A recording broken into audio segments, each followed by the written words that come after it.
There's so many reasons why, as an immigrant, you may constantly be absent from work. However, this may result in may not work in your favor. There's so many reasons why you may be absent from work. It could be burnout and stress. It could be caring duties. Maybe you've got childcare issues. It could be maybe bullying and harassment. Maybe you're being undervalued. Your services are not, you're not being appreciated in the workplace, or you've got any mental health issues that are troubling you, or you've got some form of illness. Then this video is for you. Let me give you some details so that you know what to do if this happens.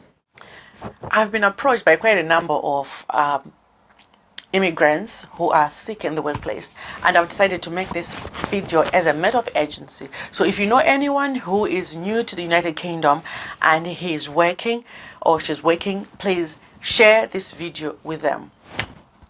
Welcome. My name is Tande Sams. In this video I talk about lifestyle in the UK, relocating to the UK or to any other countries, and I share jobs and tips on how you can maximize your chances of getting a job abroad. If this is the type of content that you want to watch, consider subscribing. Thank you guys. Okay, so the issue here is that I want to let you know that welcome to the UK, and UK takes pride in looking after its workforce.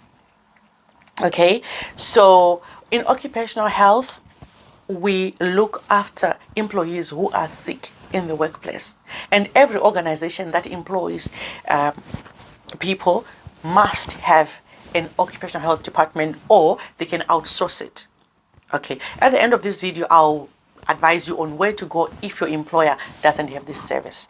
The occupational health service, basically it looks after the employees who are in the workplace. Okay, so what happens now is this: when you come to United Kingdom, I understand that you had what we call the pre-employment screening, where you fill in a form.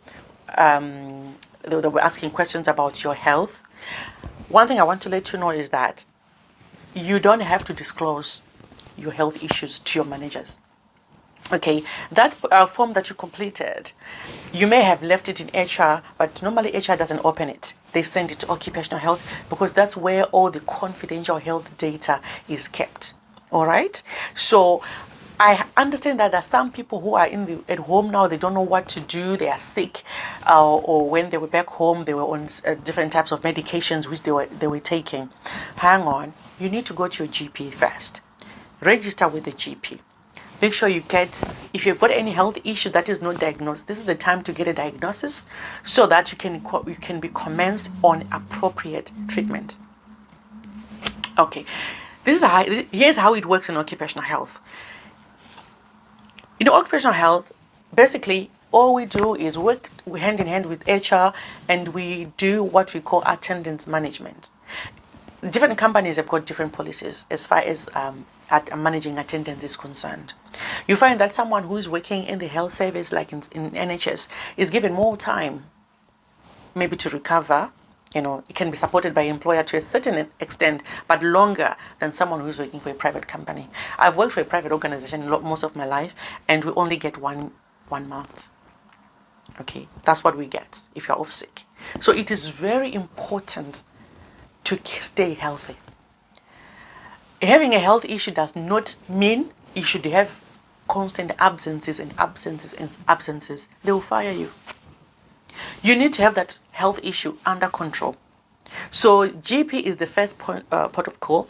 Get your health issue diagnosed, get reviewed, get your medications reviewed, take your medications as prescribed, and continue attending work. Okay, I've had people approach me, oh, I'm so stressed and I don't know what to do. Some of the immigrants have even went back to Africa because they couldn't handle the pressure.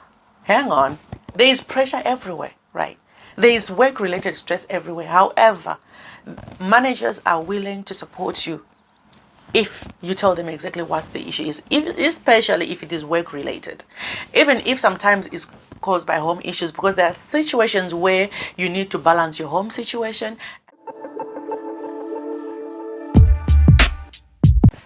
Yes, guys, it is within your right to disclose any confidential health issues to your manager because of discrimination, because of stigma. There's so many issues why you may choose not to tell your manager about your health issues. However, occupational health has your back. occupational health is what it is designed for. That's where your manager will refer you. There's an option to self-refer. Okay, you can self-refer. However, with this service, you are only given advice on what to do next. What I would advise is that you go to your manager and discuss your health issues. Not health issues, to discuss your work concerns. If your manager feels occupational health is required, then they can refer you to occupational health for advice on how they can manage your health issue whilst in the workplace. So occupational health is going to advise on adjustments that you need, any restrictions that you may need, whether they're going to be temporary, whether they're going to be long-term. These are things that occupational health discusses. So if you are an immigrant, guys, and you've got a health issue and you're struggling, you've got these ongoing back issues that are diagnosed, you have to discuss this with your manager and ask your manager to refer you to occupational health. I'm going to say that there's some health issues that you cannot really hide. However, it is within your right. It's up to you if you want to disclose them to your manager. Okay? But then some issues, for them to be fully managed, you may have to discuss that with your manager. For example, if you've got musculoskeletal problems, your manager may have to know what exactly that you're struggling with. Is it back issues? Is it what? Because they need to know how you can manage that. Okay? They need to know how they can make restrictions, whether they're temporary or long-term, to help you stay at work. And if you need any further training for you to be able to manage your work. Okay, so that's that. I've realized that in my inbox is always having loads and loads of emails, text messages, people calling me. But the main issue that has made me do this radio is because of the health issues. Guys, there is support available for the workforce. There is support available. The GP is available. The GP is the first place that you need to go to and consult your GP. If you don't have a diagnosis or you're just feeling unwell, get your diagnosis, because it's not appropriate to just say to your manager, I've got a health issue that you've diagnosed yourself through Google. Google diagnosis doesn't hold any water, guys. You need to get your GP to give you a proper confirmed diagnosis, and then perhaps have medication prescribed so that that health issue can be managed. Okay, without that, constant sickness absences can result in you being fired. All right, especially if there's no evidence why you could keep on having these sickness absences, right? Managers would think, oh, well, no, this person is a liability to the organization. You're always not off sick, okay? Because healthy workforce means healthy business. That's why managers advise, your employers, managers, of course, advise you to get your GP to review so that proper medication and proper treatment can be made available for you. All right. If you have any concerns, or you don't have any occupational health service, or you need further advice on where to go, you can self-refer, and then we can advise you at info@ivoryhealth.co.uk. Okay, so info@ivoryhealth.co.uk. Our self-referral service is not free, so you contact us and we'll tell you how much we charge for a self-referral service. If your manager wants to refer you for a full occupational health consultation, then you can do so through that email.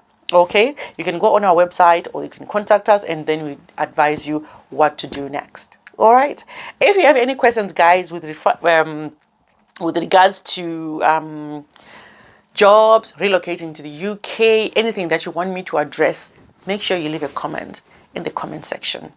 If there's anything that I've left that which you think I've not covered fully, also leave your comment in the comment section, then I'll address that as far as health and work is concerned. And also, if you have any concerns with regards to where you can get the services, also I'm going to put some information at the bottom. But first thing, GP, that's first thing, and then the GP, they will advise you on where to go next depending on the health issues that you have disclosed to your GP. Okay, in the meantime, guys, you take care and take care of yourself. Bye.